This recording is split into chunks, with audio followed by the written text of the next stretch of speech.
ముస్లిం రిజర్వేషన్ల మీద మాట నిలబెట్టుకుంటాం ప్రధానితో మాట్లాడిన అన్న సీఎం కేసీఆర్.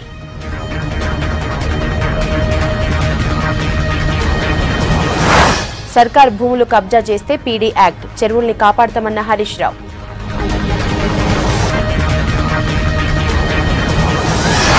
హైకోర్టు విభజనకు కేంద్రం సిద్ధంగా ఉంది, కేసులతోటి లేట్ అవుతుందన్న కేంద్ర మంత్రి.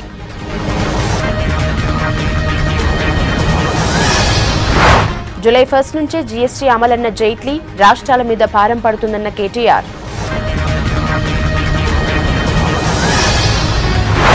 చురుగ్గా కదులుతున్న రుతుపవనాలు, రాష్ట్రంలో చాలా చోట్ల భారీగా వర్షాలు.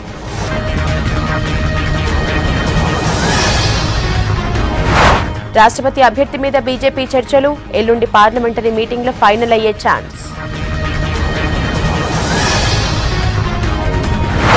గుర్ఖా ల్యాండ్ కోసం పెరిగిన ఆందోళనలు చర్చలతోనే పరిష్కారమన్న రాజ్నాథ్.